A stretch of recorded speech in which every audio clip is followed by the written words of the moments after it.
అయితే అప్పుడే ఫుల్ అయిపోయింది. హైదరాబాద్ కాకినాడ ఎక్స్ప్రెస్ అనమాట.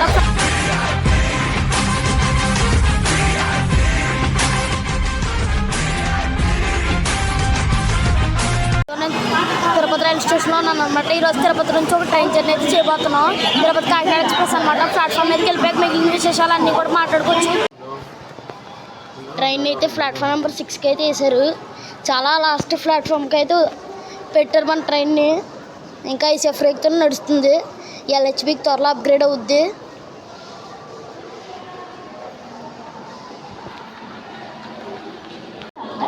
సో మనకు వచ్చేసి B1 అనమాట. ఇది B4. ఇంకా ఫ్రంట్కి అయితే వెళ్ళాలి.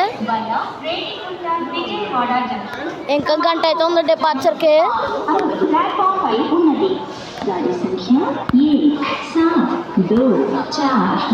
Tirupati Kakinada town express via Renigunta Vijayawada. So ఇదిగోండి, ఇదే మనకు వచ్చి B1. సో ఇంకా డోర్స్ అయితే ఓపెన్ చేయాలి. డోర్స్ అయితే ఓపెన్ చేసాక లోపలికి వెళ్తాను.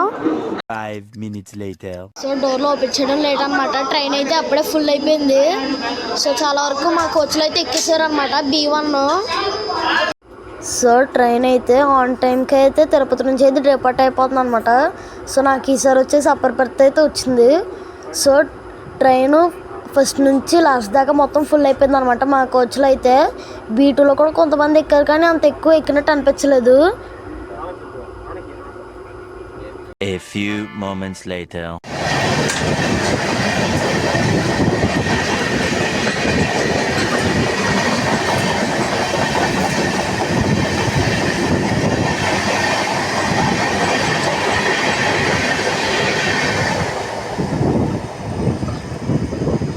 సో మనం అయితే విజయవాడ సిటీ లోపలికి అయితే వచ్చాం అనమాట. సో ప్రజెంట్ అయితే కృష్ణానది మీద నుంచి అయితే వెళ్తున్నాం.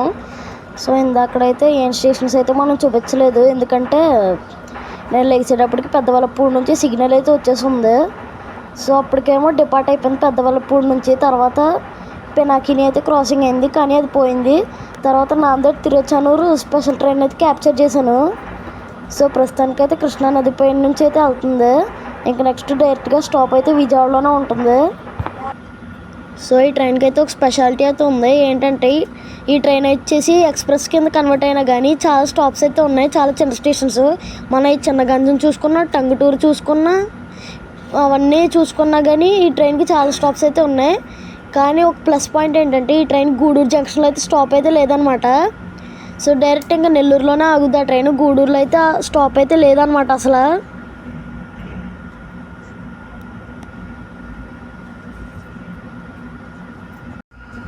సో మనం వచ్చేసి విజయవాడ జంక్షన్ లోపలికి అయితే వచ్చాం అనమాట. అక్కడ చివరి ప్లాట్ఫామ్లో కనిపిస్తుంది చూడండి ఎల్హెచ్బి ట్రైన్. అది వచ్చేసి గోల్కొండ ఎక్స్ప్రెస్ అనమాట. So welcome to Vijayawada. So మన ట్రైన్ వచ్చేసి 5th ప్లాట్ఫామ్ మీదకి అయితే వచ్చింది. మీరు చూస్తుంది వచ్చేసి 6th ప్లాట్ఫామ్ అనమాట. సో విజయవాడకు మొత్తం 10 ప్లాట్ఫామ్స్ అయితే ఉంటాయి.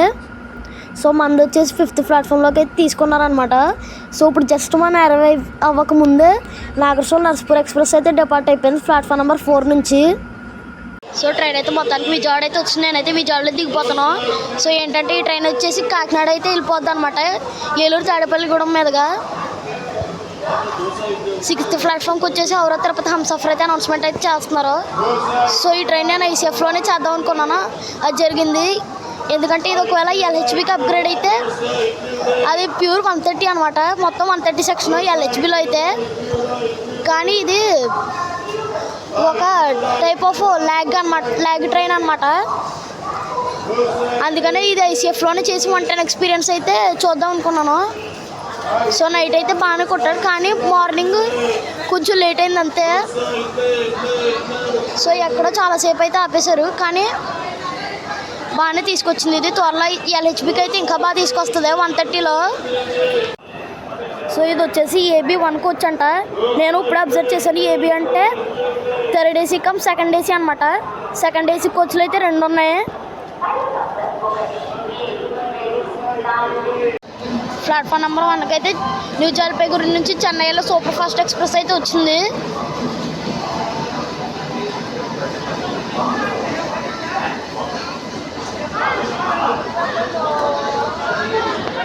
సో మన లీడింగ్లోకి అయితే ఇంకా చూడలేదు కదా. సో మనకైతే లీడింగ్లోకి వచ్చే సర్కోణం P4 అయితే వచ్చిందనమాట, వ్యాప్ 4. సో నేనైతే వీడియోనైతే ఇక్కడతో అయితే ఎండ్ చేద్దాం అయితే అనుకుంటున్నాను. Thanks for watching. Please do subscribe.